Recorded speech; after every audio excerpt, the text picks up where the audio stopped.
It's the Jobbers Tears podcast. We'll also be talking about what's currently going on in the world of wrestling outside of WWE for a little bit. So, first things first, the biggest announcement that has been made on January 1st, was it at 12 a.m.? It was at 12 a.m. Pacific time. Pacific time, because, they're on the West Coast. So, as we all know, All Elite Wrestling has been announced. For the people who don't know what that is a brand new promotion that's been started by the one and only Cody and the Young Bucks. Is Hangman part of that too? Yes, Hangman Page. Is he like an executive type of position? He's going to be working more as an agent role, basically like working with the wrestlers, putting together matches and whatnot. And the Young Bucks are going to be working as bookers, and the Young Bucks and Cody will be the executive vice presidents for All Elite Wrestling, which is going to be run by Tony Khan, who is co-owner of the Jacksonville Jaguars, a net worth of $6.3 billion. You heard that? $6.3 billion. So the backing is there. And I like to call this thing WCW reincarnated. I know that sounds like a bad thing, but it is. Because, as we all know, Ted Turner got involved into the world of wrestling. And you know what happened? Vince didn't take him really seriously either when that originally happened. But Ted Turner had deep pockets, and he also had guaranteed contracts. So, question is, what do you think about the whole league? I'm excited. I mean, it does pose the question of when is too much wrestling? When is it going to be a point where it's too much wrestling? Because, WWE has such a big market share on the wrestling platform and the wrestling business. But then you got places like Ring of Honor. You got places like Impact Pro Wrestling. You got Major League Wrestling, MLW here in the States, as well as PWG, which is a major independent. Then you got New Japan out in Japan. You got all the UK scene that's blowing up right now. So it does get a point where there's too much wrestling, but I am very excited because it's a very fan-first type of promotion.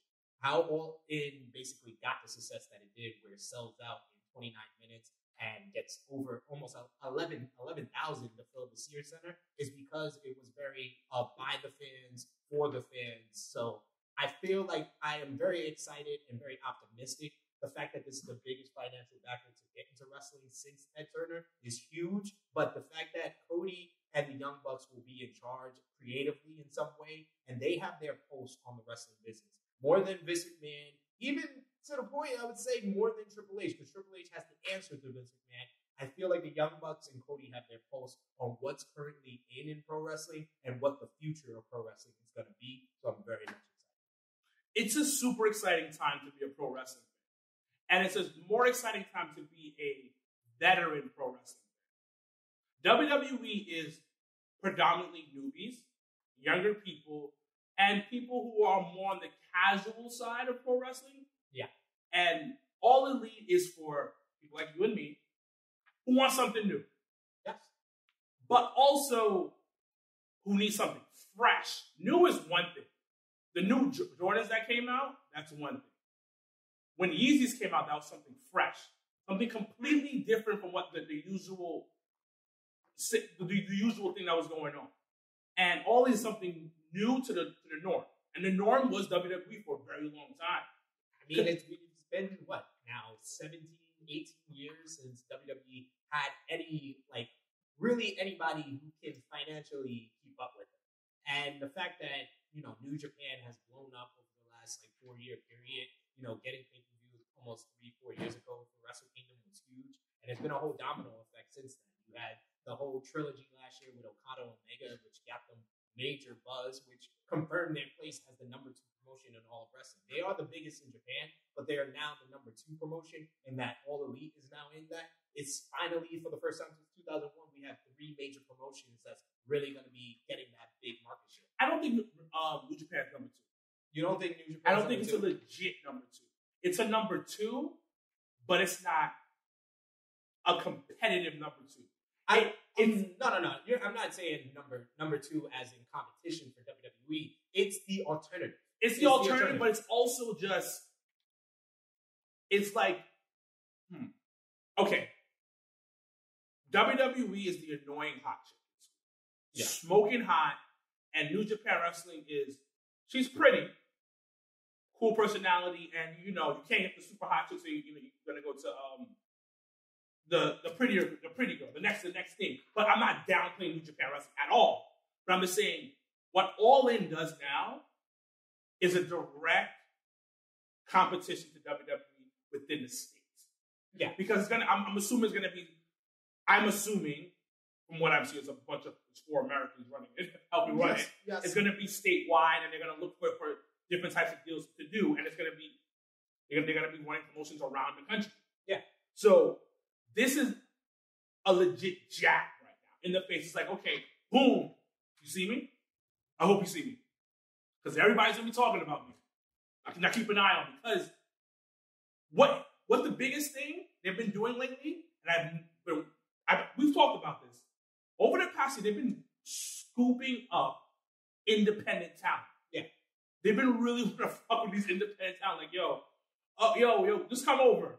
We're full, but just come through. Yep, we want you to sign that big check. We got you.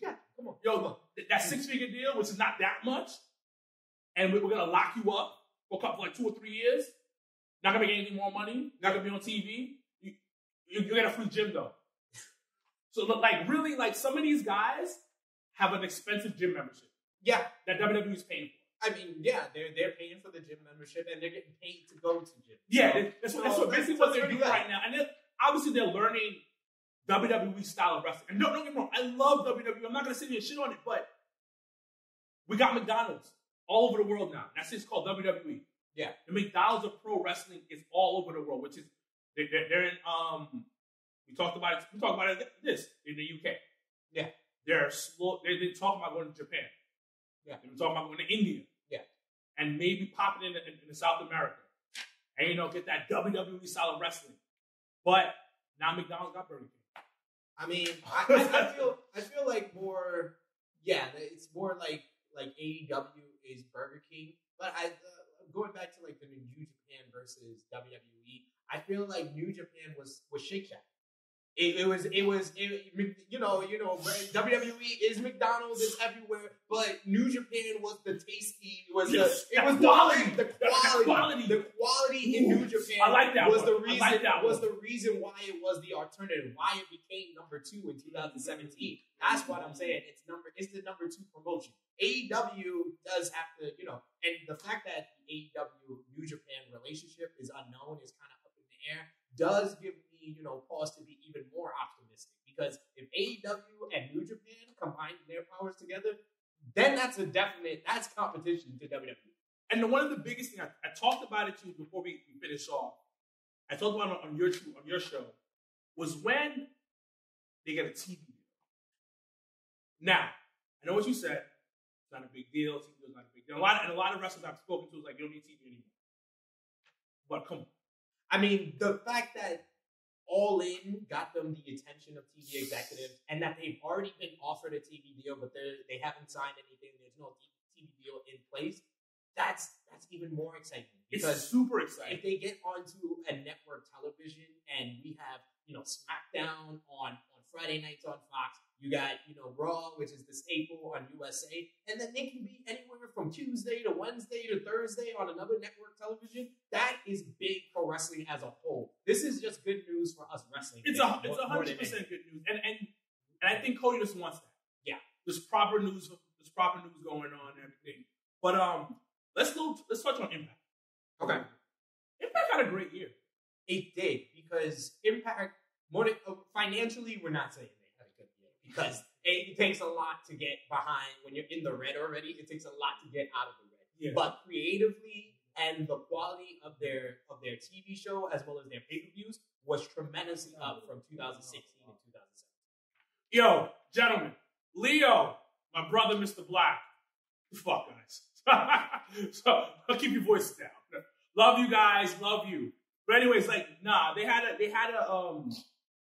had a great year. To go back to what you said, creatively, there's a website called Blurs. Brother, if I'm pronouncing the website wrong, I really apologize. But they had mentioned about why All Elite is what they need to do to be successful. Yeah. And they put 5 points. One of the 5 points they said was not try to be WWE. Yeah. And they said the biggest reason why Impact has had a success this year, maybe the past 2 years relatively, because they said, you know what, we're going to be who we are. We're not going to try to beat the WWE. Because you remember that good, like, I'd say about 5 years when it was like Daniel Bryan was the title, then they put somebody else exactly like Daniel Bryan on the team to win the title. Eric Young. Yeah, Eric Young, and then it was like, what? But that even goes back to when it started. When it started in, TNA, it was a whole bunch of WWF rejects. Yeah. So it was like Road Dogg was there, Jeff Jarrett, who was a major league WWF reject and just left WCW. You had Scott Hall there. You had Jerry Lynn. You had all these guys. Was there. I mean, Ric Flair literally retired on WWE TV, and the next it was Janelle always gets on Us About. Literally like 6-8 months later, he's on TNA. He's on TNA. So, but she doesn't point out the Undertaker doing the same thing. Anyway, yeah. we're not gonna. But it's one of them defining their identities. Yeah. Yeah, I like the fact that they made like a strong partnership with Lucha Underground because that got my eyes back on them. Like really, the New Orleans weekend, the one show that I was disappointed I wasn't able to go to was the Impact versus Lucha Underground, super show that they had because the fact that Impact was using all these guys from Lucha Underground like Sammy Callahan, they had Johnny Impact. It made me excited, made me look at them, and then the more that they were using these guys in their main storylines, it really blew up Impact. Like Sammy Callahan had a great year. Brian Cage was the Impact X Division champion. He's going to be in the main event at Homecoming. So these guys, Pentagon, of course, was Impact World Champion. Phoenix was there. So these guys being in Impact really got my eyes back on. Now, it's Impact is doing what they need to do, and our boo, Kira Hogan, doing her thing. Or Fire on WOW. That's going to be her name. Fire. Yes. What do you think about W? Like, you know what? Somebody posted the other day. How much money did you spend on wrestling this past year? I think it was my good friend Rico. She put up a question like, how many wrestling events did you go to? So it actually made me think about it, and I went to over 20 in 2018, and literally, like when I named the stuff that I saw in 2018, it really made me be like, wow, what a year I had. But I think I spent like close to like $10,000 maybe. Between the travel, the hotel, Airbnb, stuff like that, food at all these places, and combine all that together, it's probably like close to $10,000. But the thing about it, I didn't even go to that many that you went to because I got so much to do. But yeah. I watched a lot of stuff, and then I went.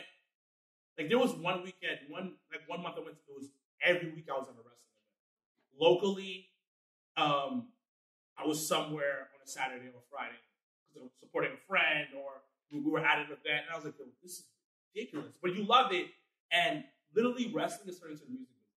Yeah. Remember like this year? You know how many albums came out last year? Like everything's a new. That's how wrestling is right now. Yeah.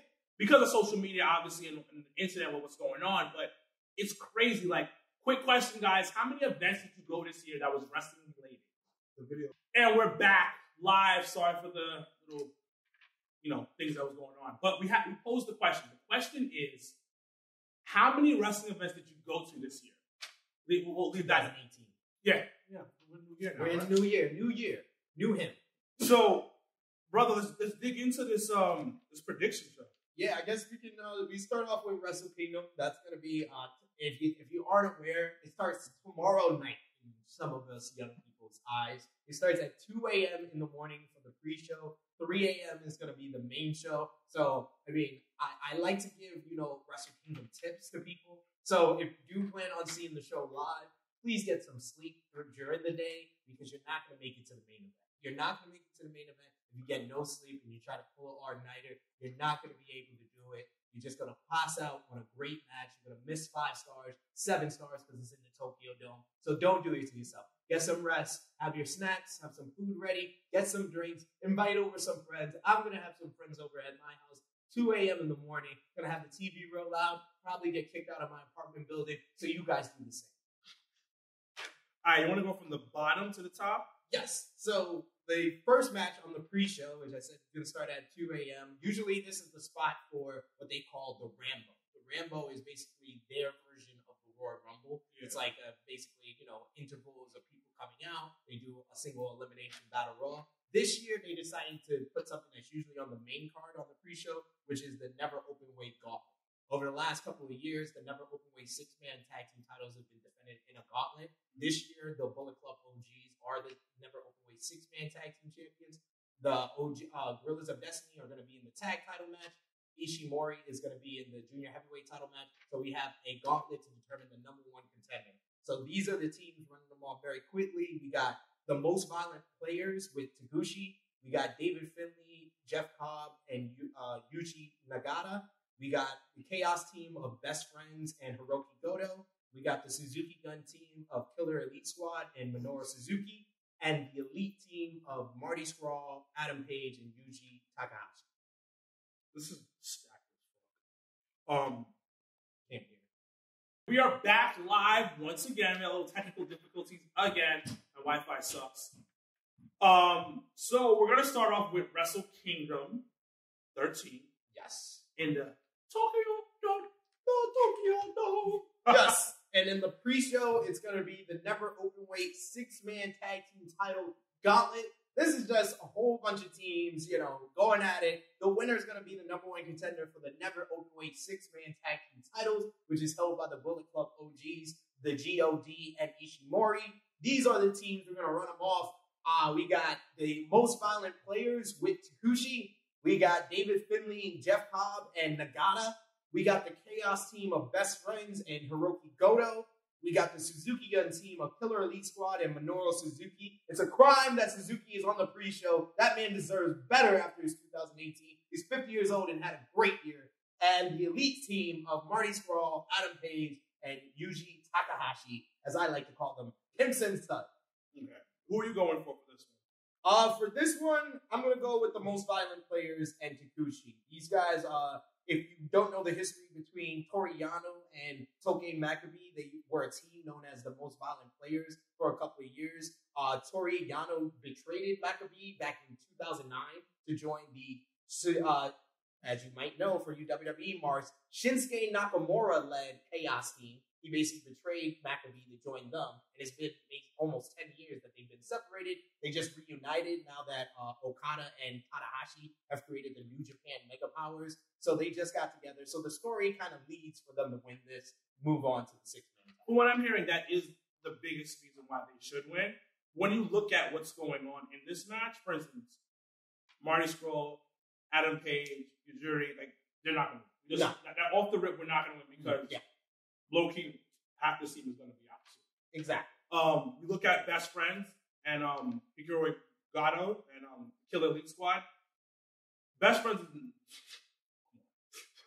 I mean, they have an interesting story too. With the World Tag League, they basically were telling the story of Chucky T basically going crazy, and Chucky T even attack members of Chaos. So I kind of see Chucky T being the reason why these guys don't win this one. So. And it's also I just feel who you said is the same exact thing because it makes sense of what's currently going on within them coming back together for fucking 10 years. It's just okay, this is phenomenal. Yeah. So that's we're on the same page on that. Okay. So we're on the same page. We're going with the Most Violent Players and Taguchi. You guys post your comments in the comment section on Instagram, on YouTube. Who you think are going to win all these matches? You can just put them in a list. Who you think is going to win all these? So to open the show, we might possibly have the match of the night, and on January 4th, the match of the year. It's going to be a fucking spot. It's going to be ridiculous. It's two crazy guys. Someone's going to jump from the sky. And we got the IWGP Never Openweight title on the line. It's going to be the champion, Kota Ibushi, versus Will Ospreay. These guys are two of the most talented guys in all of professional wrestling. The story is really Ospreay beat Taishi to become the number one contender for the Never Openweight title. Kota Ibushi defeated Goto to become the Never Openweight champion back at Power Struggle. They made the challenge there, but it's something that Will Ospreay has wanted for a long time. These guys versed over WrestleMania weekend, where Will Ospreay said his dream match is to verse Kota Ibushi. And now we're here at Wrestle Kingdom, and this is Will Ospreay's first big match in the heavyweight division in New Japan. So who you got? Ibushi. You got Ibushi? I think Ibushi's going to win because of where he's going. Like, these guys are relatively new to the game. Will Ospreay's not ready. You don't think so? I don't think he's ready to carry anything from what I've watched and stuff like that. I think he's not over that hill of being like that guy. Okay. To carry it out. Who are you saying on this one? I'm gonna go with Will Ospreay. I feel like the story leads more towards him, and I feel like Kota Ibushi has bigger things to handle. And I'm gonna get more into that as we talk about other matches on this card. But I feel like you got to take the title off of Kota Ibushi, and Will Ospreay needs that title to have more heavyweight matches. And there's so many people from the heavyweight division that I want to see Will Ospreay first, so he needs that never overweight title. The sad thing about it, you're probably right, because New Japan does not care about changing titles. Like it's nothing. Like it's nothing. But I'm going with my boy. All right, the IWGP Junior Weight Heavyweight Tag Title. Woo! This is gonna be a match of the night. I'm really digging this match. I was asked about this match, and this is one of the matches that I feel is gonna be a sleeper. Why do you think it's gonna be a sleeper?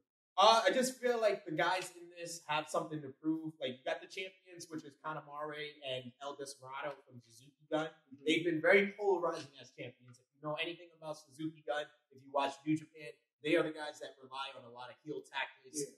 You got Desperado spitting whiskey into people's eyes. You got Kanemaru cracking people open with the whiskey bottle. So they are the heels. They've been champions, I think, for now 6 months. And they're going to be versing Roppongi 3K, who won the junior heavyweight tag team tournament, and they're going to be versing the LIJ team of Bushi and Shingo, the newest member who came over from Dragon Gate. I feel like Shingo has a lot to prove in this match. This is his first Wrestle Kingdom. He's been one of the main stars for Dragon Gate, and he really hasn't had like a big spotlight and a big time matchup for him to deliver. But why not 3K though?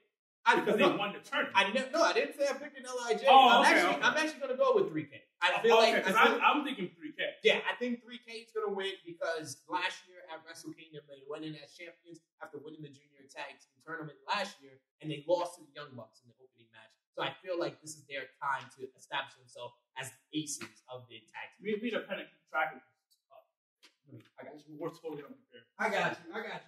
You can still keep it up. Yeah, so what do you guys think? Anybody has any predictions? Anybody New Japan wrestling fans? Usually Janelle has like pens and everything ready. She's like, sorry, she's so Jeff Penn, she's right. She lets everybody know what's going on. Like we're a bunch of niggas here. Like, you might need something to lean on. Oh man. But yes, post your comments. What you guys think is gonna be like the show stealer or the moment of the night or match of the night. We want to hear from you guys, so post your comments in the comment section and let us know what you think. Janelle, she does. See. I am summoning the powers of Janelle right now, and I'm saying everything you would say, Janelle, right now. So next up, this is gonna be the third match on the card, and this match might be a match of the year candidate. We got the Rev Pro British Heavyweight title on the line. It's gonna be the champion Tomohiro Ishii versus Zack Sabre Jr. Zack Sabre. Easy, quick question. Zack Sabre. I think. Why are we doing this? I think the Zack Sabre is like a foregone conclusion. Like Zack Sabre Jr. had a tremendous 2018 in New Japan. His first year since signing with them, he won the New Japan Cup. He went on and had a classic against Okada back at Sakura Genesis. He's had a great year in the G1 as well. He's beaten guys like Ibushi. He's beaten Naito. He's beaten Tanahashi. He's beaten all these big names in New Japan. It's time for him to beat another big name and get the Rev Pro British Heavyweight title back and bring it over back to Rev Pro, bring it over to New Japan. Wave that flag as New Japan tries to expand more into Europe. Zack Sabre Jr. is the guy to do. So that's the reason why I said it as well, because what I've been reading is that they're looking for, with the whole Bullet Club is not what it used to be. We don't know about Kenny. Yes. The Elite is the All Elite starting, so now they're really trying to get that English-speaking superstar. Yeah. And I think Zack Sabre is that guy. What I've seen and what I've looked at, I mean, I don't think he'll be like on that Kenny legendary level. Yeah. Because Kenny speaks fluent Japanese. like with no accent. That's big. Yes, no accent at all. Like one of our friends spoke fluent Japanese, so he was like, "Oh my god, I'm not used to this in the States." Yeah, like it's a little insane. So I don't know how will Zach ever get to that level, but they're looking for a couple of guys who are going to be the next thing coming up. Because I don't think they ever want to go through that dark age that they had before, when it was like in the early 2000s, when they had that dark age of like shit is bad. Yeah, like so they're trying to build up new stars before it's too late. Because now what you said, they're going across Europe, they're going across America, they're looking for a couple people that's gonna fit the thing. They're trying to do what WWE did with gender. That didn't work out. That's just a conversation. Yeah. At least New Japan are picking someone, talented in the ring to wave that banner and lead that way and expand. So next up, we both got Saber on that one. Next up, we got the IWGP Tag Team titles. And I say this is the one match on the card that is probably the most controversial among New Japan fans. You got the champions, which is the Gorillas of Destiny, which I mentioned. Why is it most controversial? I'm gonna explain that. He just went in. He gave motherfuckers teasers. I'm gonna explain who's in this match. This is the most controversial match. But anyways, it is. I'm gonna explain why. The Gorillas of Destiny are gonna be defending against the LIJ team of Evil and Sonata versus the Young Bucks. The Young Bucks is the reason why this is the most controversial match.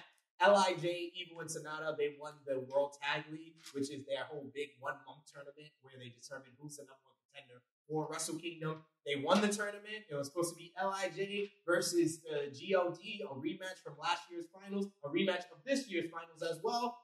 And the Young Bucks came out and said, hey, we never got our title rematch. And New Japan just threw them in and made this a 3-way matchup. But New Japan fans, I think, are just overreacting, to be honest. The Young Bucks make this a better matchup. GOD and LIJ have good to very good matchups. Bucks being in this matchup makes it great. And the fact that they already started All Elite Wrestling makes me believe 100% that the Young Bucks are just here to lose this match and to put someone over before they head out. They're here to put somebody over, and also champions of Gorilla and Destiny and Evil and Sonata. It's gonna be a brawl. It's just them. It's just those 2 tag teams in there. Like champions, Gorillas of Destiny are just animals. So like they're legit big ass fucking Samoans who just here to beat motherfuckers up. So it's gonna be a brawl, and I think they wanted to spice up with the Young Bucks. Throw them in there. Get some more off the floor type of shit. Instead of open palm beatdowns across the face. But I actually think Gorillas of Destiny are gonna keep the title. I actually agree with you. I think GOD is going to win. I'll be honest. I wanted to go with Evil and Sonata, but I'm going to go with the GOD because I'm hoping that Tama Tonga is watching this video right now and that he invites the Tru Heels to the Bullet Club Block Party. I'm going. WrestleMania weekend. Invite the Tru Heels. You already invited Cultaholic. You said, fuck woke culture, so bring the Tru Heels, bring the Jobbers, Tama Tonga. We are calling you out to give us an invite. Because woke culture, when the Elite basically made it official that they are separate from the Bullet Club, woke culture did a whole article and a couple of videos where they were saying, well, basically the Bullet Club is dead now. They're basically dead now that the Elite is gone. So there's no reason to care about the Bullet Club anymore.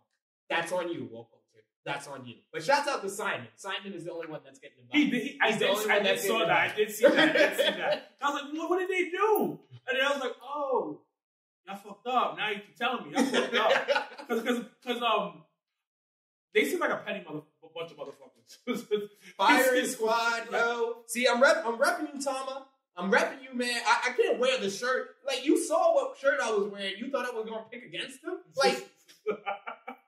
Tama Tonga, we out here. Tru Heels, we want to be invited. The Jobbers want to be invited. We want to be invited to the Bullet Club Block Party. So if you're watching on IG right now, you're watching on YouTube right now, invite us. Tag us. It's going to be mad wrestling hoes there. Yo. Nah, I don't mean that. In Jersey. I don't mean that. In Jersey. Huh? Woo. In Jersey, man. In Jersey. You know they got the quality out there in Jersey, and I'm trying to be there for the Bullet Club Block. I was in New York this year. No. They're doing it at MetLife Stadium is WrestleMania. So the Sunday of WrestleMania before the show, they're doing a Bullet Club tailgate block party in front of MetLife Stadium in New Jersey. So I want to be there. You really are fucking with them. Like, and that's another thing. I just realized that it's right in front of MetLife Stadium. Yes. He's gonna fuck with them? That's another thing we didn't mention when we were talking about All Elite is that they're doing a press conference next week on Tuesday in Jacksonville, down the road from where SmackDown is being taken. So this is a lot. I love the Bullet Club. I love the Elite and the way they're just poking at the bear. They're just poking at that bear and saying, "We're right here." I love it because they have to step their game up. Yeah. I don't mean to go off subject, but like really think about it. Like you're at a point where you had to bring your whole fucking family on TV and then to say that we're listening to the fans. And now things are in motion. Yeah. Are in heavy motion right now to push things forward, and now you have to do shit. Because, like I said before, we mentioned earlier in the show, you signing a bunch of fucking talent and sitting them down somewhere and the thing's not gonna help. Yeah.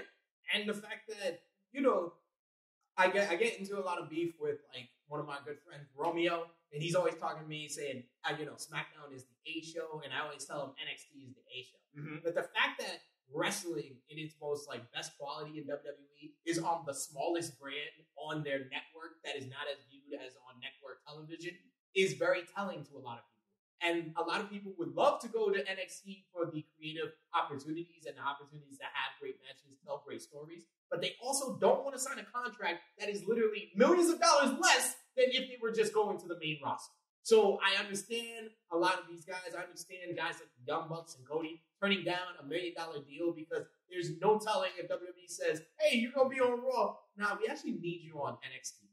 So, NXT is great. I love watching it. It's the best weekly show in all of wrestling, including everything non-WWE. But certain guys should not sign a contract to go to NXT when it's basically you're signing a contract for a week. But you got to understand. So before we finish off the Wrestle Kingdom predictions, you got to understand from a business standpoint. And this is what we talked about when we were in between takes of what people in WWE don't know who the fuck they are. Yeah. Like some people don't know who EC3 is. Some people don't know who Adam, and then some people who are watching are like, who the fuck doesn't know? Well, you guys are more intelligent than an average wrestling fan who watch WWE. So some people don't know who EC3 is. EC3 was at WWE, but he left for a while. Yeah. Very long time. Got more jacked and more tan and more juicy as fuck. Pause. Juicy. Oh, man. This nigga juicy, B. Pause.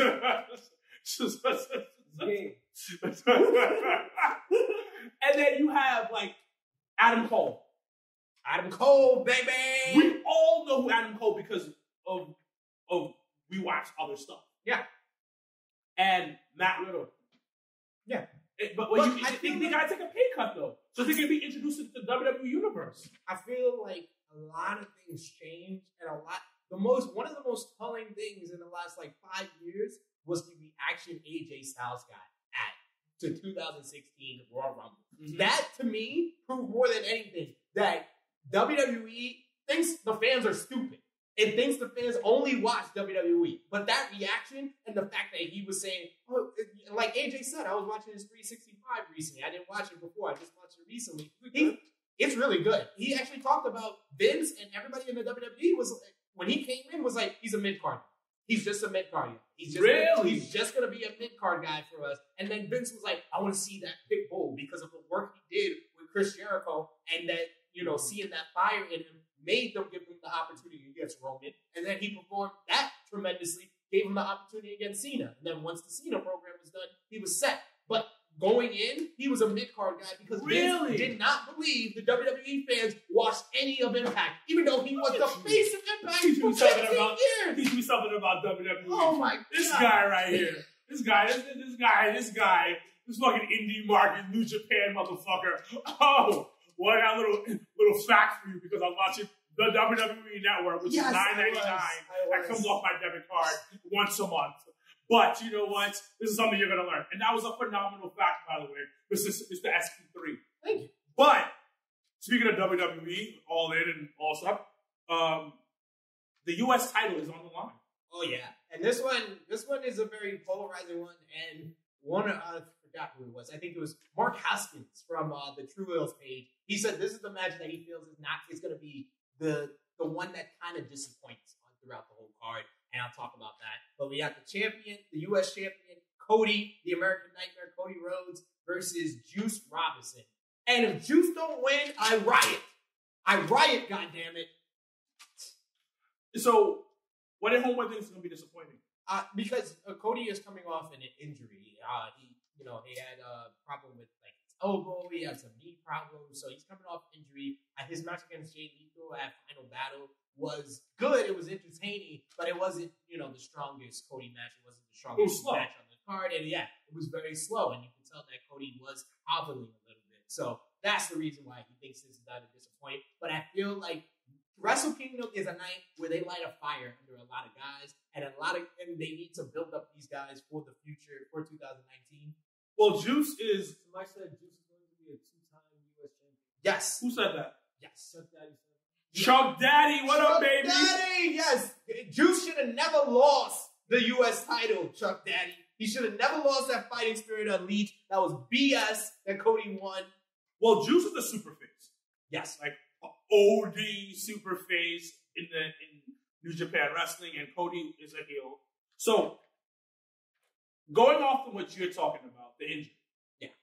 The way I saw him, his fight against Jay was a little weird for me because it didn't have a blurred line between like heel and face a little bit. Yes, it did. Which I enjoy. Oh no, that's what I said. It was a fun, entertaining. No, but the psychology behind it, I enjoyed because it just shows reality of how pissed off Jay was, of people not respect. It was like put on the mentality shit. Yeah. Now the reason why I mentioned that is because Juice being a super face at this point in his career makes it easier for Cody to be a super heel in this match.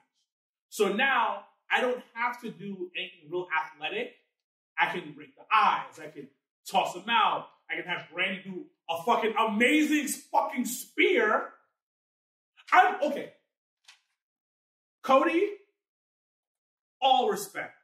Your wife is amazing. And you fucking know that. But at that final battle match when she fucking speared Jay Lethal and it was so fucking clean and aggressive and speedy, I was like, oh my God. Oh my God. Oh my God. She's perfect. Cody, you win. You win. But anyways. He's winning. But anyways. He just signed $1 million deal. Yeah. He's an executive vice president. Yeah. He's got a beautiful wife. He's winning. He's winning. But once again, I go back to this, how the psychology of the match will work out because of his injury. And it won't be a bad match if you're into the psychology of matches. Yeah. Of him doing fucking dope heel shit throughout that match, we got something great. All Juice has to do is be that baby face, do the dope stuff, do something a little athletic, oh my God, why is he cheating? All that good stuff. And this won't be a bad match. No. Because it's a clear cut of who's face and who's heel, and Cody works that psychology, Juice works that psychology. This will be a great match. Yeah, and there's a lot of faces. There's multiple faces in a lot of different matches because you have 3 ways. Mm-hmm. You have the opening match and the main event versus face. So I like the fact that this is like more of a traditional heel versus heel match. It kind of stands out more with this whole big card more than it would otherwise. Yeah, it's a dope thing, and and you know what? I can see why somebody would think this would be disappointing because Homeboy is injured. What's up? Somebody's laughing. Bumba Pop said Cody winning. She said Cody's winning. Yeah, and Dark Knight Tampa. Yeah, Cody's the winner at life. Oh yeah, he's a winner. He's a winner at life, but he ain't winning in the dome. He's not winning in the dome. And just so I love New Japan with their long form storylines. Like 2 years ago, Cody comes into New Japan. He has his debut at Wrestle Kingdom. Who did he verse? Juice Robinson. Yeah. 2 years ago, Cody came into ROH at Final Battle. Who did he verse? Jay Lethal. His final match in ROH, who was it against? Jay Lethal. His final match in New Japan at Wrestle Kingdom, who was it against? Juice Robinson. So I love the fact that Cody likes to put a little bow on his New Japan, his ROH career. Now that he's moving on to All Elite Wrestling. I dig that. I dig the storytelling. And you're absolutely right. Juice is one of the most popular guys in all of New Japan. not here in the States, but legit out there in Japan. He's coming out with a Kyrie Sane pirate hat. He's got stars, shooting, flaring up glasses. He's shooting like sparkles out of his nipples. He's just got everybody on his side. It's ridiculous some of the reactions that Juice Robinson gets, and he deserves this moment. So going from what we're talking about, people leaving and things, title change. What's up, Leo? I think Juice is injured right now, so Really? Dark Knight said Mrblacc said he's hurt. He needs a good finale and some rest. Well, Who, he's talking about Juice or Cody. He's talking about I think Cody. he's talking about Cody. Yeah, Cody's hurt. Cody's hurt right now, and this is more than likely his final match with New Yeah, Japan. the big So you're ass absolutely right. brace on when he was at ROH. Yeah. So almost lost my thought, but we'll go back to it. Do you think this is a closing chapter, which is going to start a new chapter within New Japan Wrestling? As you see, as the matches that we're going through at this point, do you see a new chapters opening and old chapters closing at this point? Yeah, absolutely. This is very similar to Wrestle Kingdom 10, which had the famous AJ Styles Nakamura match. It was the final show for Gallows and Anderson, and so that it wrapped up a lot of things. It wrapped up the story for AJ. It wrapped up the story for Gallows and Anderson, as well as Shinsuke Nakamura. I mean, we're going to learn more on January 5th for New Year's Dash, which is really their Raw after WrestleMania. That's when a lot of their storylines for the New Year start up. Last year, it started the whole Jericho and Naito match, which we're going to talk about in a little bit. So we're going to learn more January 4th during this show with the results, and we're going to learn even more January 5th with New Year's Dash. So I feel like, yes, this is going to be a little bow on the careers of Cody, Adam Page, and the Young Bucks, and maybe a couple of more people as well. Next up, we got the Junior Heavyweight Championship matchup. It's going to be the champion Kushida going one-on-one with Taiji Ishimori. This match is a sleeper as well. I feel like this match is going to be tremendous. You got Kushida, which has been the ace for the New Japan Junior Division. He has been the Tanahashi for the Junior Division, having classic matches, holding it down. Everything that's happened with the Junior Division, they needed that stability, which was Kushida as champion. And he's versus Taiji Ishimori, which has come into New Japan, had one of the best matches in 2018 against Hiromu Takahashi in the finals of the Best of the Super Juniors. But he's been kind of quiet ever since then. So I feel like this is a big opportunity for him to have a great match against Kushida. Kushida losing. You think Kushida's losing? I mean, I have a lot of wins on him. Well, you said, who did you have for the last one? You had Cody or Juice? Oh, we both agreed. Yeah, Juice. I really want to pick. I don't think we didn't say it. Yeah, but Juice is winning. I said that in the beginning. Juice. Juice is definitely winning this. Juice got to win. I really want to pick Kushida to be different from you, but I'm just saying, if Ishimori is a member of the Bullet Club OGs, so should I? Tama, invite me at Tru Heel Heat. Invite us on Twitter. Listen to this video. Look at this video. Invite us. Ishimori's winning the Junior Heavyweight Championship. Once again, new chapters are starting. Yes. And Kushida is a guy that probably for the last 3-4 years, Triple H has had his eye on. He's had his eye on Kushida. So I feel like Kushida is the type of guy who would want to go to like a WWE and give it a try to see about making more money than he's making right now and blowing up on the US scene. And he's kind of a guy, even though WWE is horrible with Asians, he's kind of a guy I could see translating to that WWE style. PS the money.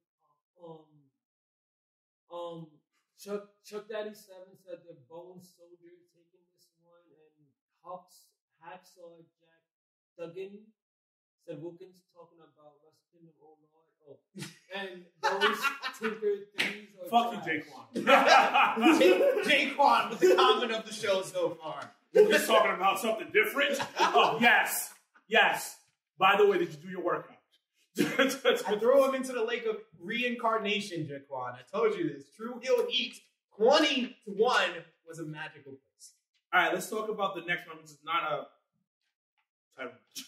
Yeah, finally, after like 11 title matches to start the show, the one non-title matchup on the card, and this probably is the match with the most anticipation, with the biggest storyline build-up into it. You got the Rainmaker, Kazuchika Okada, versus his former stablemates, but now the leader of the Bullet Club OGs, Switchblade, Jay White. This match has been building for over a year now. Mm-hmm. You had Jay White. He made his comeback to New Japan from excursion being in Ring of Honor here in the U.S. He came back last year at Wrestle Kingdom to verse the Ace, Hiroshi Tanahashi, for the Intercontinental title. Had a very disappointing match. It was probably the most entertaining match on the card last year. The next day, Kenny Omega invited him into the Bullet Club. He turned him down and beat down Kenny. Then took the IWGP US Championship from Kenny Omega.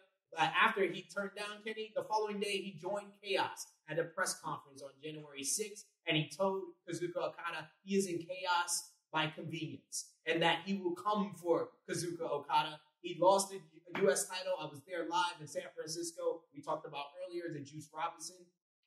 Then after that, in the G1 climax, the first night, he defeated Okada, which was a big loss for Okada. This was broken Okada coming off of his loss against Kenny Omega in the 69-minute classic at Dominion. Okada basically broke down throughout the G1. He lost the G1. After the G1, he lost his opportunity versus Tanahashi to get a shot at Wrestle Kingdom. He lost to Tanahashi, and then Gato, his longtime manager, his manager of 6 years, turned his back on him, joined up with Jay White, and those two joined the Bullet Club. And we found out that Jay White was the orchestrator of the entire Bullet Club civil war between Cody Rhodes and Kenny Omega. He set this up from all the beginning because he wanted them out and him in as the leader. And here we are, Okada versus Jay White. So let's talk about one thing first that you mentioned and that I want to point out. Long-term storytelling. Constant build-up. You guys are following Jobber Slam? Same concept. Just letting you guys know. Layers to the story. Where it ends up being, who we didn't think, ends up being the whole man behind the Civil War. Yes. So phenomenal storyline telling, but I think he loses. You think so? You think this is Okada's comeback? Yeah, I think it kind of helps with the whole concept of, okay, you started this whole shit, you fucked up everybody, revenge is sweet type of situation is what I'm seeing, and it's been over, like you said, about a year and a half of this constant struggle back and forth. Now it's time to, motherfucker, you gotta lose. I think that on this is some not to be ignorant, some samurai finally getting his revenge. Yeah. And this is the end of chapter because of what we talked about earlier, which we'll be reiterating things we've been saying. Chapters are ending, new chapters are beginning. And I think this is going to continue with that whole stuff of what's going on in this particular Wrestle Kingdom. I mean, I will say, there's been a debate. Okada, in my eyes, was the unquestionable wrestler of the year for 2017. And, the loss. Yeah, I didn't give him that. He did, but I didn't give him that. Absolutely.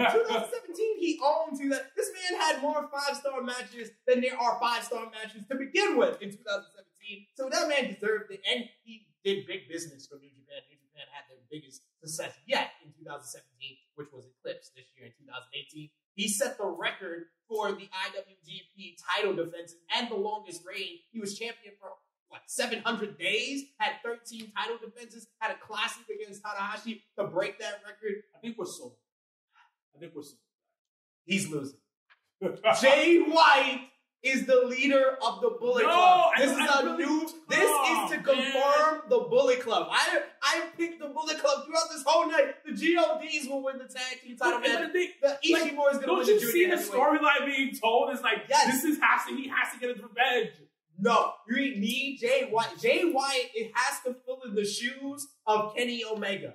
He is going to be the Gaijin. Yeah, the new Gaijin. He is the new leader of the Bullet Club. He is following in the footsteps of Finn Balor. He's following the footsteps of AJ Styles. He's following the footsteps of Kenny Omega. He has to have this huge win. You guys just noticed that he's still following the storyline. I said that's the storyline of Wrestle Kingdom about chapters closing and new chapters. I said that. I know. Yeah, but I'm saying, but you're choosing the wrong person. No. No. This is Jay Wyatt's time. The Switchblade win. Honestly, this is the hardest match. This is the hardest match to predict. But I am going with Jay Wyatt. The Switchblade. I breathe with the Switchblade. and the Switchblade will defeat the Rainmaker. Okada's won like 4 Wrestle Kingdoms in a row. Well, he's won every Wrestle Kingdom since Wrestle Kingdom 9. He beat Tanahashi at 10. He beat Omega at 11. This is revenge. It's like you hurt my family. You destroyed everything. Now I must kill you. I think this is it. He needs the ultimate revenge. Jay Wyatt wins here. Jay Wyatt will probably be the man to take the title off of whoever wins the main event, and then Okada can beat Jay Wyatt to get the IWGP title match and get all of his revenge in one. All in one.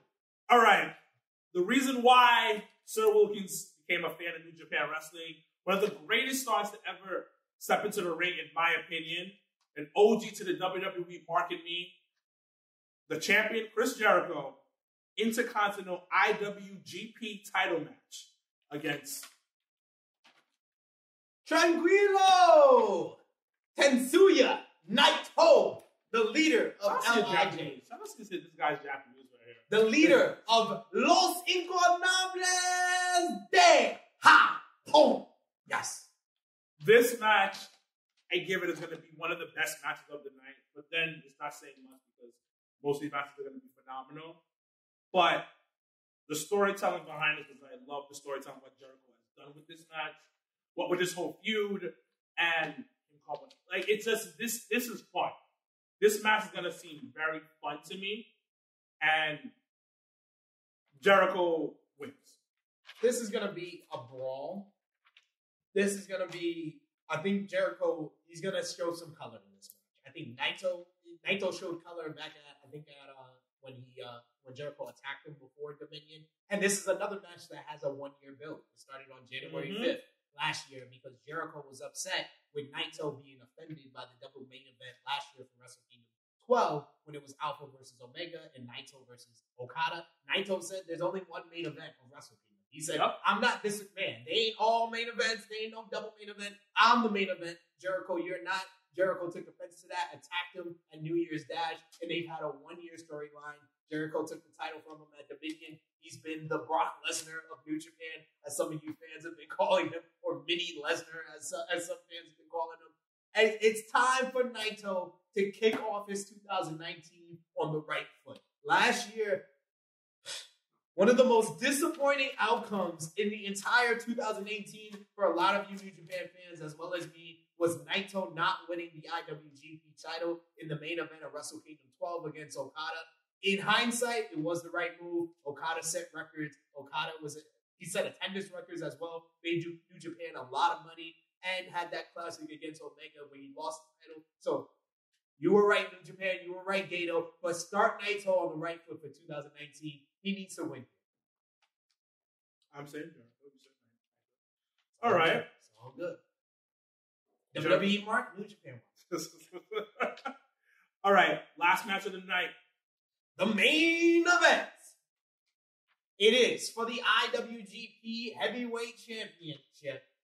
The cleaner, the best bout machine, Kenny Omega, will go one-on-one with the savior of New Japan, the ace, Hiroshi Tanahashi, in, I would say, the most interesting babyface versus babyface matchup in quite some time. This is, so we had Omega defeat Okada back at Dominion in the 69-minute Classic to win the IWGP Championship to end the 700-day reign, the greatest IWGP champion of all time.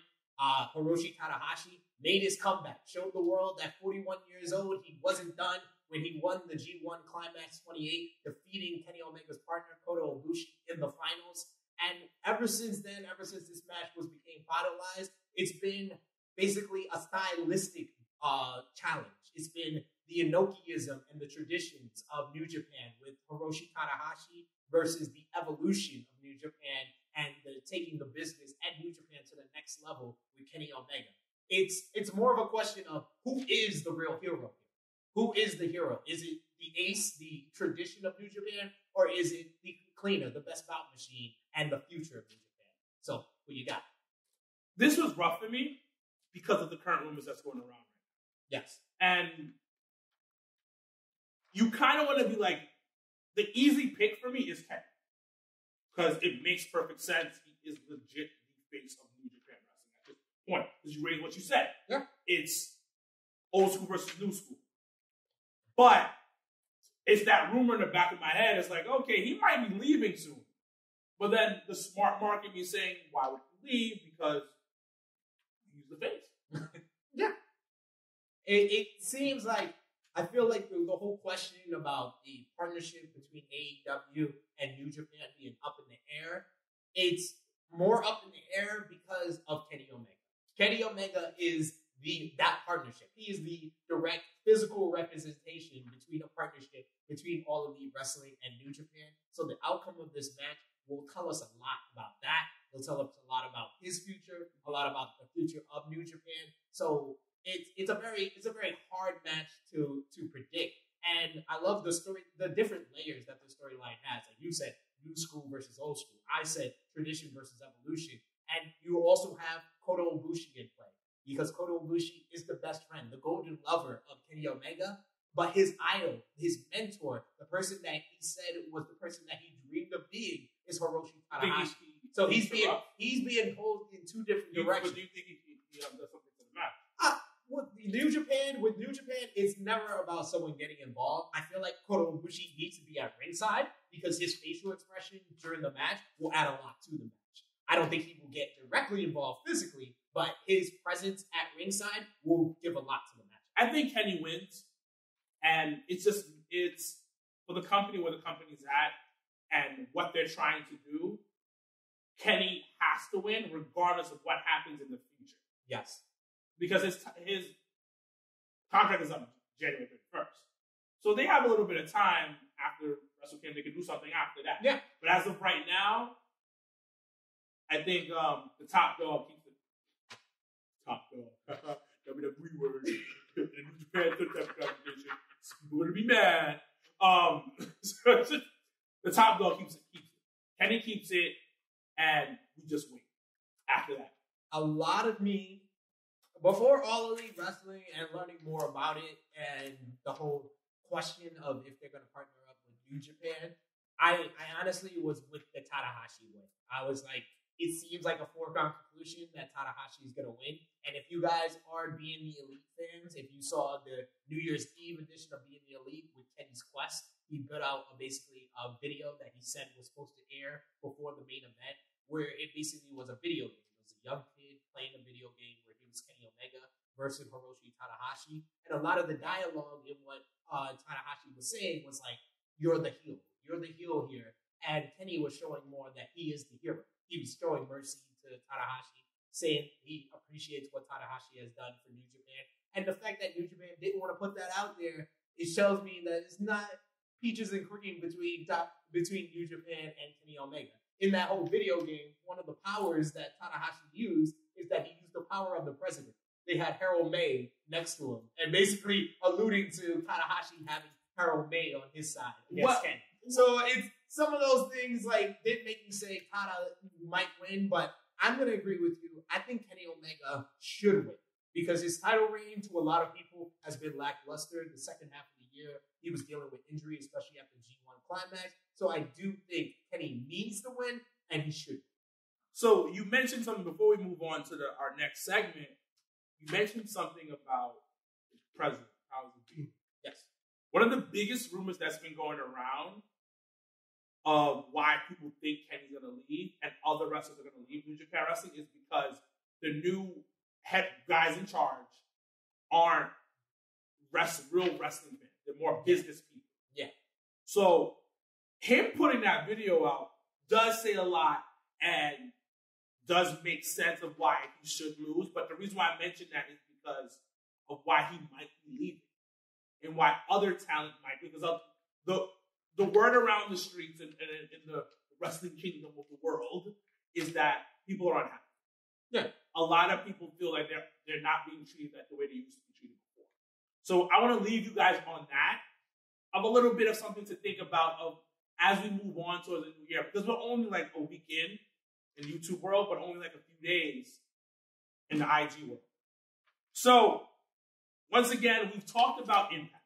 We said Impact had a phenomenal year for Impact this year. Yes. And because they had a phenomenal year, we're going to have an Impact homecoming viewing party at Legends Bar. SP3 is gonna be there. I will. Drinking some beers. I will. I'll be drinking some cranberries. I don't drink. And it's gonna be it is gonna be a moment for us because the people that are gonna be there, we're gonna enjoy something that hasn't been enjoyed for a lot of people for a very long time. And I'm actually excited for Homecoming because I've been to a couple of TNA shows, especially when I was with you. Yes. And the talent's there. Yeah. So and it's a different vibe around it. In the past when I've gone to like TNA, it's hasn't felt very family friendly. I mean, certain events you go to, like I know a lot of guys went to like the old events they used to have at the Brooklyn Cyclones Stadium, and that was a lot of like family friendly, wrestlers taking pictures with the fans. But when I went to Impact, this year, Bound for Glory, as well as the next day for the TV taping, it seemed very like fan friendly. It's very fan oriented. They were doing meet and greets after the show, taking pictures with a whole bunch of the fans. So they're really trying to get that fan support back that they've lost over these last couple of years. And they do what needs to be done right. One of my favorite matches, we're going to start off with a false count anywhere. We're going to go from top to bottom first. False count anywhere. Moose! With his daishiki. Is he really African though? Yeah, he's Nigerian. Okay. He's Nigerian. Versus Eddie Edwards. I don't give a fuck. Moose is winning this shit. I'm going to keep it a buck with you guys. I ain't gonna give no breakdown, no fucking thing. Moose, my man, from Harlem. I don't think he's from Harlem. I'm going to say he's from Harlem with his fucking cheeky wearing ass. Looking for the glass. 125th and 7th. He's winning. Enough said. We're not having a conversation. Fuck this shit. Give me some Chinese food and some champagne because Moose is winning. I'm going to go with Moose as well. On that note, I think I'm going to go with Moose as well. Only because Eddie Edwards is from Boston. Oh, fuck Boston. Yeah, exactly. I was just waiting for that. But this has been building for a lot of a few months. This was before Bound for Glory. These guys started their feud. It was Moose who turned his back on Eddie Edwards, betrayed him to join up with Austin Aries and Killer Cross, and they've had brawls on the top of the roof with Eddie's wife being involved. Moose has hit on Eddie's wife, so there's a lot of storyline going in. Mad disrespectful. Moose is a creep. Moose is a typical Harlem dude. Yo, he really is. Shout out though. to Jaquan. He really is. No, Jaquan's from Michigan. He's the Christopher Daniels of Harlem. But Moose, he's been a creep. He tried hitting on Tessa Blanchard. He tried hitting on Alicia Edwards, who's married. Well, hold on. I don't blame him for Tessa Blanchard. You can't blame him. Tessa's single. No, she's not. She's with Donna. I didn't know. She didn't post about it. Yes, she do. She didn't post enough. It didn't look like they together. Well, Tessa, if you're not together, I'm going to shoot my shot. You'll see me in your DMs. So, I think it's going to be a solid match. Monster Ball match. Abyss versus Eli Drake. This is going to be dirty. This is going to be fun. It is. I mean, I feel like Eli Drake has to win this. I mean, Abyss already went into the Hall of Fame at Bound for Glory. What that mean? That means that he's done. He's supposed to be done. He's not supposed to be wrestling anymore. Look, come on for a top. I'm going to Abyss on this. This is his match. This is Eli Drake's moment. My man beat the creep out of James Ellsworth back at Bound for Glory, and he's going to beat Abyss back into retirement. So this is one that wasn't made official yet. I guess it's going to be made official this week on Impact. But one-on-one, you got the draw. The Impact Wrestler of the Year, Sami Callihan, going one-on-one with the return of the Mac, Willie Mack. I can't wait for that match. It's going to be a fun Willie Mack is one of the most underrated dudes in sports entertainment today. Like, he is talented. I mean, I think one of the reasons why he's not spoken about so much because of his look. Yeah. Let's call it straight to spade. He looks like Leo's big brother, but he's dark skinned. But he's athletic. He can move. He can move for no, a guy. And that's why he's so underrated, because a lot of times, and we're going off subject, they go too much off the look. Yeah. But fans love Willie. Oh, absolutely. He's a fan favorite wherever he goes. I mean, I haven't seen too much of his Impact work outside of his debut at Bound for Glory, but when I see him on Lucha Underground and then certain independents, Willie Mack, in a lot of ways, is the Black Stone Cold. That's basically his gimmick. He's the Black Stone Cold. He's giving stunners. He's drinking beer. He's overweight, and he's having fun. He's just a good time. He's a black dude who's just beating people up. He's basically like a man's man, a blue collar worker. Yeah. I'm out here to work. I'm out here to wrestle. I'm out here to do my job and have a good time. And I think he's overlooked because of that look. Like, you can say what you want to say about Stone Cold. Stone Cold looked polished. Yes. Stone Cold definitely looked in shape and looked much better than shape than Willie. But I feel Willie Mack, you're right. He's a very underrated performer. He doesn't get talked about enough.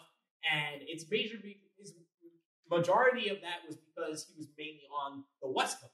But due to like Lucha Underground, getting exposure, he just recently won the NWA, I think, North American Championship, their new title that they introduced back at the 70th anniversary back in October. So he won that title. He's getting exposure there. He's been in House of Hardcore, HOG. So Willie Mack is getting, that attention now. I heard WWE did look at him. I forgot what happened. I don't know if he would work in WWE. But I think that he was almost supposed to sign with I forgot something. No. Somebody else was signed, and I forgot who it was. I really apologize about this. And then they didn't go with it because, I don't know, maybe it's black guys. But they didn't go with Willie because they signed somebody else. And I think it was Apollo that they signed, and they didn't go with Willie. All right. I don't know if it was because I don't know what it was. I can see that. But it was something where they were like, we like you, but oh shit, we just signed Homeboy. So we can't sign you right now. We can't sign multiple Negroes. Or no, Keith Lee. Keith Lee probably. I think it was before that. I think it was before that. Okay. I gotta look back at my notes or something like that. Well, but not everybody should sign a WWE deal, and his opponent proves that. Sami Callihan had one of his best years of his career. He became the draw for Impact. In a lot of ways, what we were talking about earlier with them using Lucha Underground people and them using new people in Impact that got your attention, I say front and center of that was Sami Callihan. The whole controversy with his feud with Eddie Edwards when he had the bat and he hit him in the eye with the bat, that caused buzz for Impact. Like, it was a lot of things. People were looking at them and were like, you're messed up. You're not safe. How dare you allow him to do that? Jim Cornette went off on his podcast on Impact for that incident, but it legitimately got them buzz. It got people to start paying attention to Impact, and it was literally a month before their redemption pay-per-view, and that's where the turnaround started. So, in a lot of ways, Sami Callihan is the draw and deserved wrestling. It rejuvenated his career. Yeah. In general. Any questions or something? You guys have questions? Okay. Any questions from the crowd? Okay. Any comments or anything? All over the rise. Hackjaw, Jake Duggan. Champ retains. I want Omega to win the Tanasaka Tekken. Yeah, okay, yes. Versus Tanahashi. Okay. Tanahashi, yes, okay. It's all fine, right. it's fine. It's all right. You good. You good in the HUD. Willie Mack moves like a cruiserweight. Absolutely. Yes, he does. That's Really, what I'm saying. what we've been saying is that Willie Mack is super talented, man.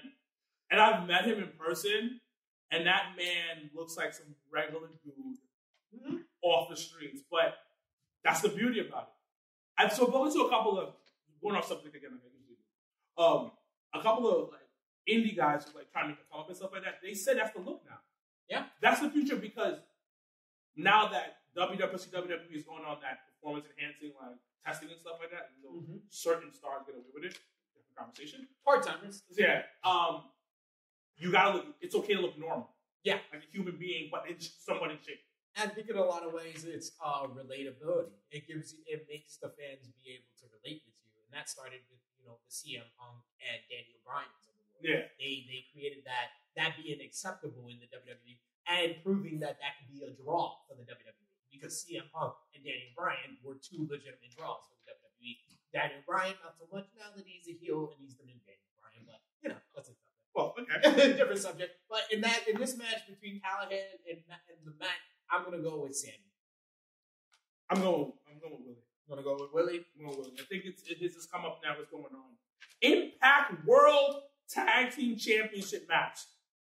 This is gonna steal the show, by the way. Legit. I'm off the rip. I'm telling you guys right now. I'm fucking biased as hell on this shit. I am a huge LAX mark.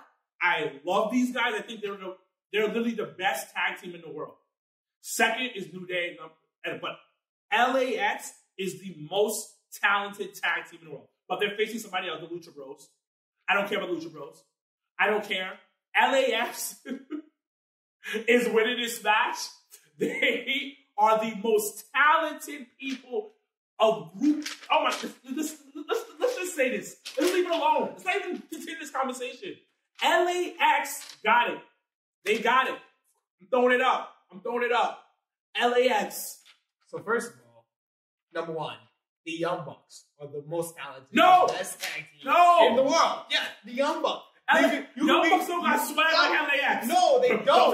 They don't. You can be the most swaggiest freaking tag team in the world, but you can't be the best if the Young Bucks are still tag team. So the Young Bucks are the best tag team in the world. I'm not going with that. You little indie mark guy with your little, oh my God, I got my Young Bucks shirt on, and hold on, I got my Firing Squad shirt on, and I got my Bullet Club sweatshirt on because I'm so cool with my New Japan stuff, and Young Bucks. No, LAX is in the top 5. They're in the top 5 tag team in the entire world. But so are the Lucha Bros. You got Pentagon Jr., the former Impact World Champion, the former Lucha Underground Champion, and you got Phoenix, who is pound for pound the most underrated wrestler in the world. There are things that Phoenix can do that no one in this world can do. And yes, I am even talking about you, Ricochet. The things that Phoenix can do, he's jumping off from the first rope to the second rope to the third rope, bouncing from this rope to the next rope, and then doing a 450. Phoenix is amazing in the ring and had one of the best matches I've seen live against Kenny Omega in Poughkeepsie 2 months ago. And these two men are the current MLW Tag Team Champions. Yes, you're talking about the individuals. No, I just said at the end, they are the current Impact. But the highlights you gave was them individually. They are the current MLW Tag Team. Yeah, you had to finish off with that. You had to put the little cream on top of it. But no, the best tag team in this match is LAX. You could be the best tag team in this match. It's a tag team match. But you are not better than the collective powers of Pentagon and Phoenix. These two men. Come on, B. Like, why are you saying this? You're talking about individually. Lucha Bros are the current MLW Tag Team Champions. Individually. In Lucha Underground, no, they are not a tag team because they are two major stars on their own. Something that Santana Ortiz would never accomplish. You got something over there, Leo? Yes, Mike said LAX and the Young Bucks are the best. No, LAX is the best one in the East. Young Bucks are the best one in the West. No, the Young Bucks are the best. You had a miss a typo. I understand. You said the West, but you meant the best. I fixed it for you. No charge. No charge. But LAX is extremely talented. I've seen them live as well. I love me some LAX. They had a great match at Bound for Glory with no mats on the ring. I mean, I was scared at some moments during that match. It was very scary to watch. But LAX versus the Lucha Bros is a match I've wanted to see. Oh, it's going to be a phenomenal match. Sometime. It's going to be a phenomenal. It's going to be spots everywhere. It's going to be amazing match. And I love the build-up with Conan. Conan is actually the manager for the Lucha Bros in Major League Wrestling in MLW. He led the Lucha Bros to the tag team titles there, but he is the manager of LAX here in Impact. So when LAX actually challenged the Lucha Bros to this match after the Lucha Bros defeated the OGs, Conan's been against this. Conan's like, nah, I don't want y'all two to fight. This is not cool. So he's kind of being torn in the middle. He's kind of the Kota Ibushi to the Kenny Omega. And it's totally awesome. I love that build-up. That's why this is the match I'm most looking forward to, because the build-up's been on point. This match is going to be great. Even the singles match they had a couple of weeks ago, I think it was Phoenix versus Santana, was amazing. So this is going to be... Nobody talked to me when this match comes on. What's up? Hacksaw J. Duggan said Young Bucks are the best tag team currently, no contest. Thank you. He said shouldn't be debate one of the most impactful tag teams of all time. Thank you. See, this is. I don't care what you say. This man is wise. He moved from Michigan to Harlem, and now he's chosen the Young Bucks as the best tag team in the world. He lives in Philadelphia. And he lives in Philadelphia. What are we talking about? Wait, I wasn't going to mention. I wasn't going to put all you men out there. But, you know. Jaquan. Anyways, but we need to decide who wins this. You going with LAX. I'm going with the Lucha Bros. Okay. I'm going with the Lucha Bros. Lucha Bros, new Impact Tag Team Champions. LAX just set the record for, longest reigning Impact Tag Team Champions. It's time to take those titles off of them. Okay. Next match, the Ultimate X match for X Division Championship. This is going to be crazy. This is going to be a shit show. In a good way. I haven't seen an Ultimate X match in legit maybe like 5-6 years. So I'm very excited for this too. Who we got on this one? We got Jake Chris of OVE. We got Ethan Page, All Ego, from, if some of you might know him from Evolve. We got the former WWE Cruiserweight Champion for you WWE marks, Rich Swann, and Trey Miguel from the Rascals. So this one is a 4-way Ultimate X match to determine the vacant X Division Championship. The X Division title was vacated when Brian Cage chose Option C. Option C is when the X Division champion can give up the title to get a shot at the Impact World title. And we're going to talk about the main event shortly. But this match is determined the new X Division champion. So who you got?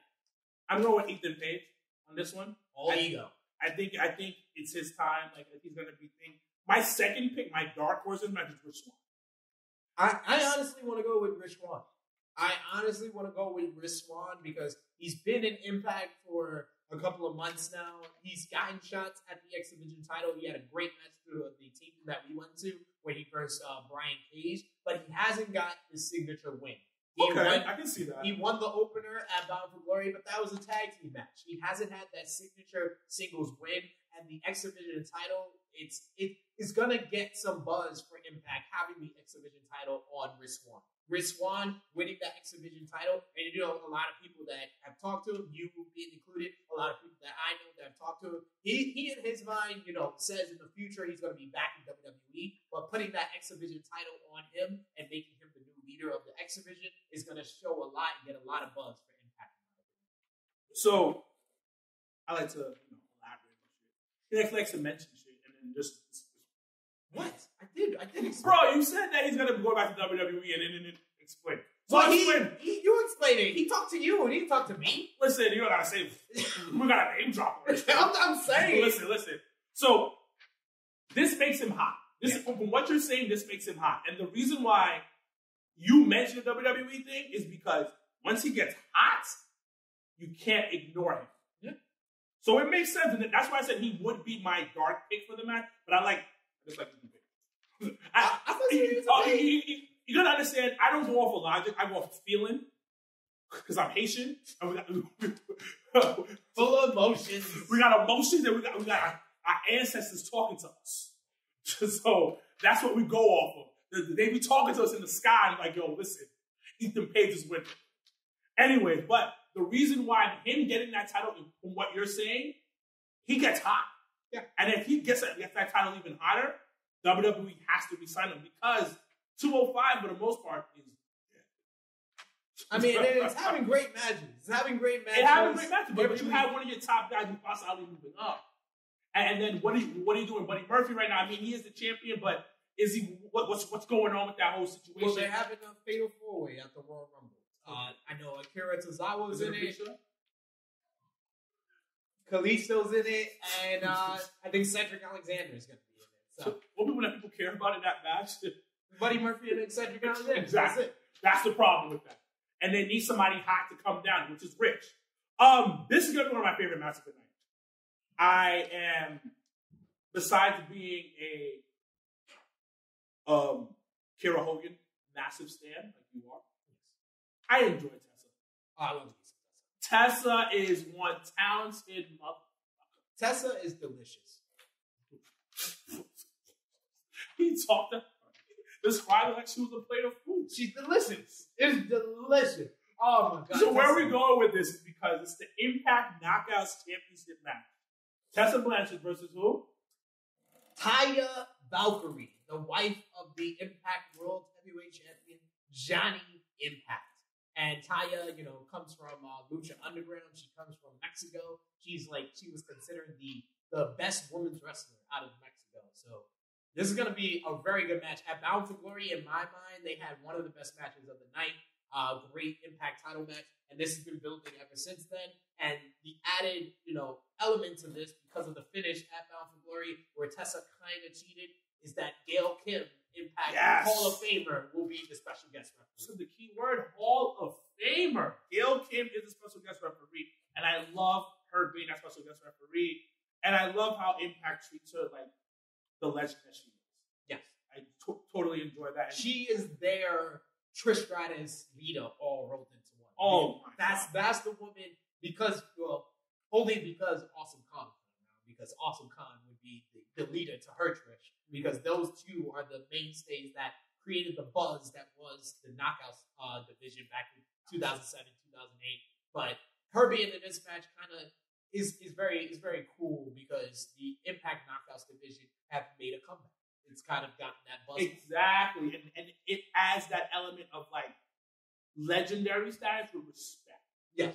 Because okay, this is gonna be a great. We already know the two people fighting is gonna make it a great match. Because I really feel it's gonna be one of those matches that you look back later on yo, they put on a show. Yeah. They told a story. They put on a show, and I love Tessa as a heel. By the way, Tessa is phenomenal. She's such a sweet girl in real life. Yeah. But her as a heel is amazing. But then it adds that classic feel with Gail Kim being a special guest referee. And it just makes it, because Gail knows how to tell a story as well. We all know who's winning this. Tessa's winning this. Tessa has to win this. Tessa is the future of the business. I'm going to go with Tanya. Why? I love me some Tessa, but I feel like the story kind of necessitates Tanya to get this win. I always feel like when people get two big back-to-back title matches, they lost the first one, and then they get the second one. I feel like that second time is the time for them to get that title, because then you can have another third match on pay-per-view after that fact. So I feel like, the story, I feel like there's still more to the story as well between Tessa and Taya. And I wouldn't mind Tessa and Gail Kim. Gail Kim got one more match, and I wouldn't mind Tessa versus Gail Kim. So why not have Gail count the 1, 2, 3 to make Tessa lose the title, to create that feud? Listen, story right away. Hey, I'm looking for you, Impact. I'll give you that, because Gail can still move. Yes. I feel, and I think that would be dope. But Tessa's the future of women's wrestling in general. Absolutely, she was by far I would say between her and another Impact knockout, Jordan Grace. Those are the two women that made two of the biggest breakthroughs outside of WWE in all of professional wrestling. They made noise this year. They made noise. Jordan Grace was Miss Big Papa Puff. Is she still called Big Mama Puff? Big Mama Puff. She had a year. 2018 was a year for her. Tessa was great because she brought that edge and brought that heel character that really was able. The Impact was able to build the Knockouts division around her, and it kind of gave her a steady build up to the point that she won the Impact Knockouts title. It became like a crowning achievement. Jordan Grace, on the other hand, had no deal with any company. Not with Impact, not with Progress, where she just won the Progress Women's Championship from Jenny. So, but no deal. She literally break through from, being an alumni for Battle Club Pro. Shouts out to Battle Club Pro. Being the alumni and first ever women's champion there at their first ever women's Shout event. out to Joakim Morales, Josh Marrero. Shout out to you guys at BCP. But she just... I forget my boy Elijah. Shout out to Elijah. Of course. So she started that there and then created her buzz all through the Battle Royal at All In. Basically, having that moment where she had that exchange with Brian Cage, that had everybody wasn't that awesome? Yeah, it had everybody who is this girl? And I'm in the crowd that is Battle Club Pro's own Jordan Grace. Jordan Grace stole the show in that Battle Royal, created her own buzz. It got Progress to look at her. It got Impact to look at her. And she is on the rise. That woman is amazing. Not to get too much off subject with this match, but Jordan Grace, I feel, is the one that is the next chapter for Impact Knockouts. Before we leave, once again, I want to mention during this a little bit more is congratulations on your engagement. She just got engaged. Yes. Congratulations on Jonathan Grisham, who's another great wrestler. Congratulations on that. And Jordan Grace is the new stereotype. Is a new prototype. I said new stereotype of thick white women. She's the stereotype for palms everywhere. No. She's a new prototype for women's wrestling. Yeah. Of like, you have Tessa, which is the small frame, athletic and what it is.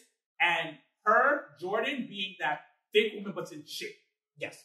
And that can move. And she's that new prototype that's going to be the future of women's wrestling. And that second type of look. But let's get to the main event. Impact World Championship match. Mr. Johnny Impact versus Brian Manly Cage. He's not a man. He's a machine. Big motherfucker. So this match, basically, Johnny Impact won the Impact World Championship from Austin Aries in the now famed main event at Bound for Glory, where Austin Aries took the Starship Pain and then directly walked out of Impact.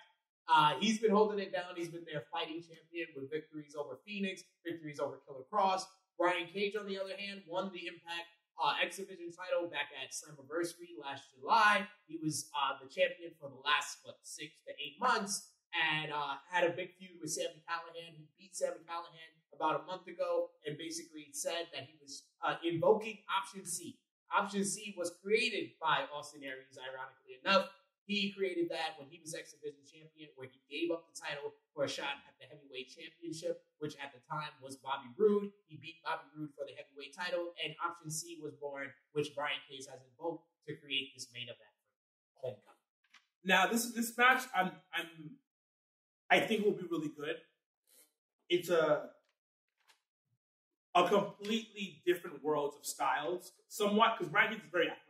Absolutely. Very athletic for his size, but it's also, he's a brawler. He's an athletic brawler, so to say. I mean, I would say more he's got the power game. Yeah, he's got the power game. He's more of like the power game mixed with the athleticism, while Johnny is like more of the high fly. Yeah, more of the athlete. So, done correctly, this match could be one of the matches of the night. Definitely. Done correctly, where they find their spots and they work each other the right way, and you're going to fall in love. You're going to fall in love. And I want this match to be good because it's their big title match. And it's one of those things where you're like, good. Thank you. So, like I said before, this Impact World Championship match is literally could be one of their big moments to set them up for 2019. Because it's their prize jewel. And like I said before, I think Johnny Impact wins this match because he's Mr. Impact. I want to. I really want to. No, I don't. I don't like Johnny Impact. I'm just going to say, I don't like Johnny Impact. I wanted Austin Aries to win Bound for Glory. I was actually cheering for Austin Aries, and I made my whole section laugh because I was just giving Johnny Impact a hard time to the point where I made a whole section laugh by saying, Johnny Impact, Batista's going to come out right now and cuckold you again. But anyway, yes, I'm mad disrespectful like that. Johnny Impact is talented. I'm not saying it. But I don't like him as a babyface. I feel like his best work is as a heel. I feel like the build-up for this match would have been a little bit better with Johnny as a heel. I've seen these two burst with the heel versus babyface dynamic, and they had good matches in Lucha Underground. They had a great steel cage match from Season 2 of Lucha Underground, so you guys can go on Netflix, check that out.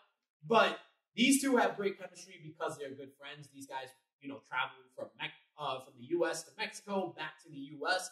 Taya is very good friends with Brian Cage as well. So these guys have the chemistry to have a great match.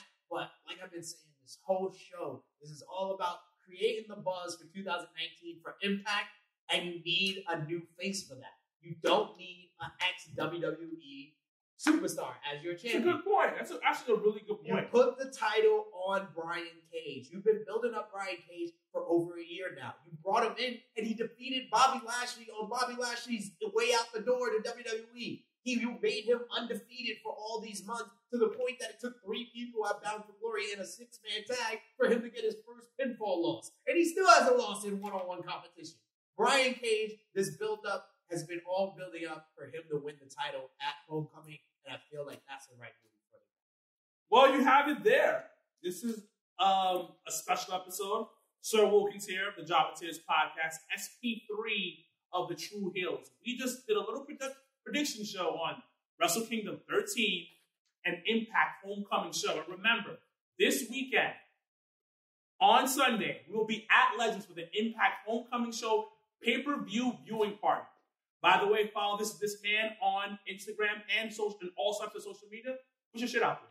Instagram, you can check me out, TruHeel_Epic SP3. You can join the Tru Heels group page on Facebook. That's TRU space HEELS. You can get yourself a Tru Heels t-shirt on www.prowrestlingtees.com/Tru Heels. And of course, you can check us out on our YouTube channel, Tru Heel Heat. We'll be going live on Friday, January 4th, as a Wrestle Kingdom wrap-up and review of Wrestle Kingdom. More Wrestle Kingdom Tru talk. Heel Heat 23. So check us out. And we're also going to be previewing Impact Homecoming. But if we're going to do a prediction show, I feel like there should be a punishment for the loser. Okay. What do you think the punishment should be, Mr. Tru Heels? I mean, we are going to be together on Sunday in front of the world at Legends.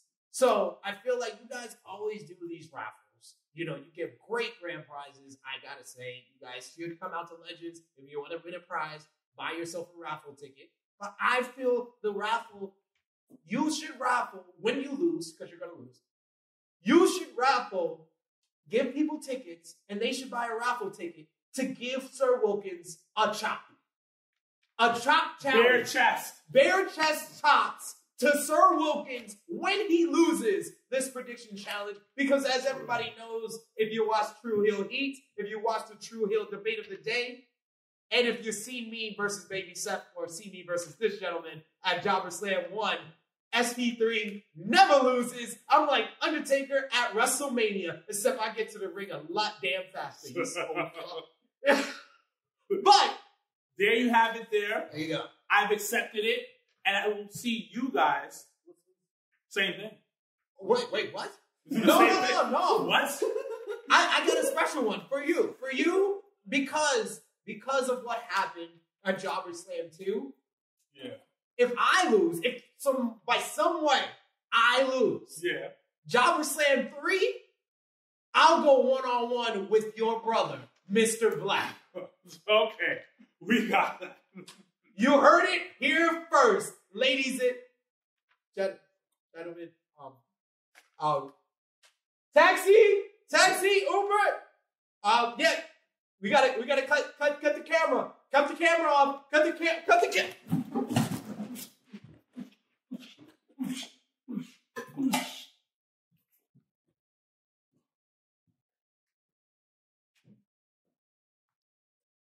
It's the Jobbers Tears podcast.